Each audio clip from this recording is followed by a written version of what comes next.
Okay. I'm Dan Drake. This is Front Up on Visitor Network TV and Channel 99. We're back with our discussion about parking with Leslie Wood-Snell, Matt Fee, and Nat Lowell. If you missed the first half, it was pretty lively, and I expect this half may get livelier. We're having some good arguments during the break. We've been talking about traffic. We've been talking about parking. We touched on the issue of limiting cars on the island earlier.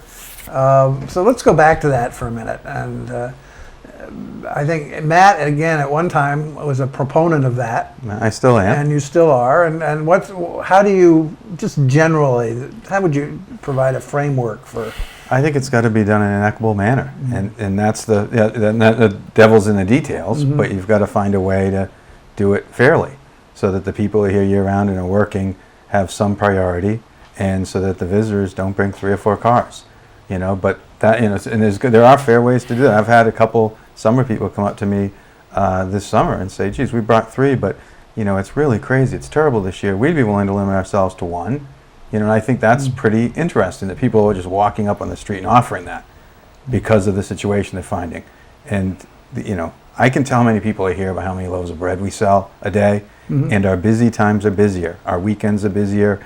Certain weeks are busier. It doesn't run. The pattern isn't quite what it used to be, which Saturday to Saturday, the peaks are just crazy right now. And those are when those are the times that it's really bad, and that's when the people come up to me on the street and say things like that. Nat? Okay. Limiting cars has a whole bunch of pieces to it. First of all, the car level it's leveled off. The number of vehicles that come here on the boat have pretty much leveled off in the last 5 or 6 years.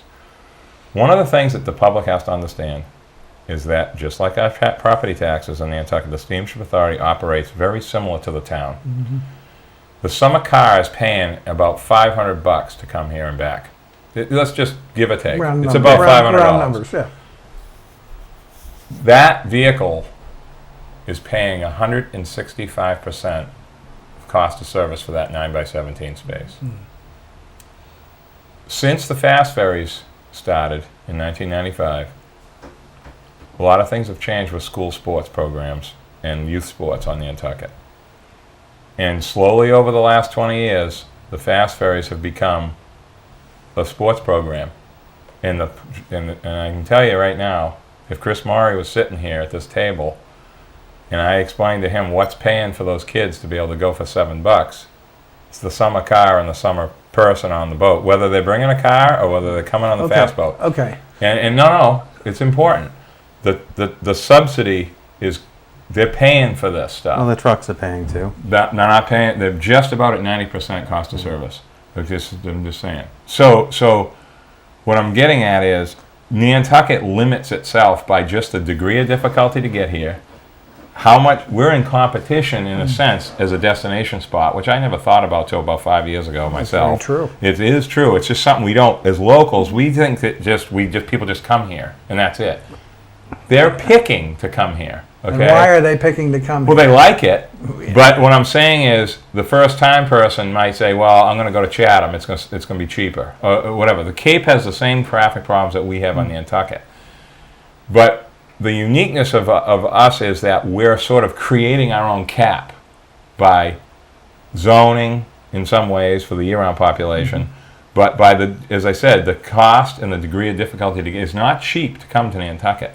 So if we started to limit cars, the first thing that would happen would be who gets picked. I mean, how do you define what the last car is in line in Hyannis? Or there would have to be a mechanism that triggered way before the summer to get this to work. And that's why How about a voluntary program?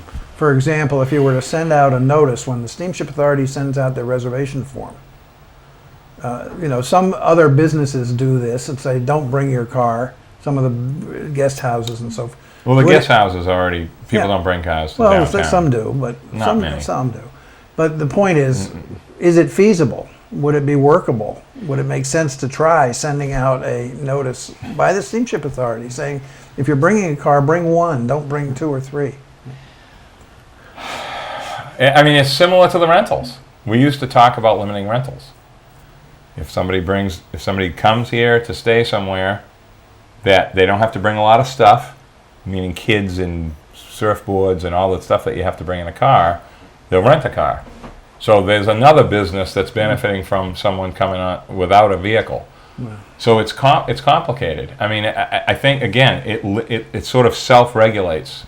Like restaurants on the Nantucket self-regulate because they close when they want to close for the most part. When the business changes, they close on Mondays and Tuesdays and Wednesdays, open Thursday through Sunday. That's the kind of thing that happens. I mean, to me, limiting cars is like limiting business. It's part of it. I'm not saying I like traffic. I'm not saying that. I am saying that we sort of have our cake and eat it too on the Nantucket. Well, you go first. And Nat made a good point. People are choosing to come here. They could choose to go somewhere else. And the service industry and the retail industry are the two largest employment sectors on island, Right. followed by the construction industry. And, for the people in the retail and service industries, for the most part, they have to make their money in a really short season.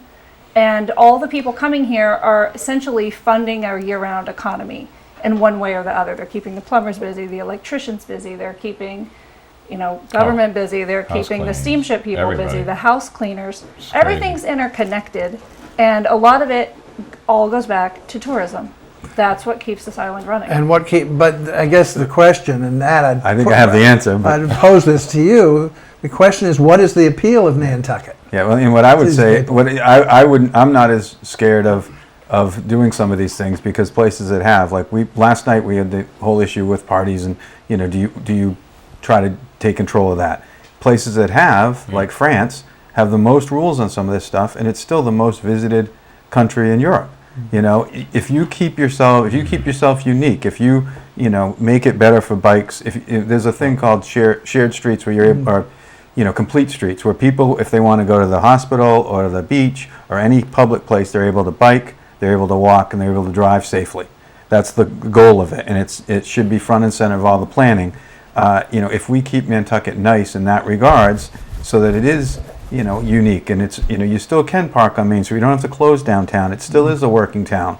If we have to limit cars in some manner, either directly limiting it or by charging more for the second and third car, sort of doing something, demand management on the number of vehicles to keep the island nice, then I think we all benefit. I don't think it's a negative.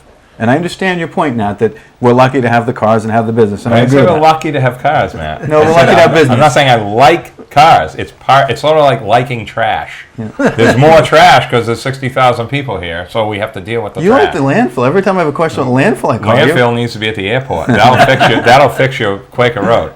Now, and that's a fact. That will happen, by the way, in our lifetime. So anyway, I want to just touch Landfills and airports are not compatible. Matt. out by the airport, not at Not the airport. compatible. Okay. Anyway, You have things called seagulls. a transfer station then.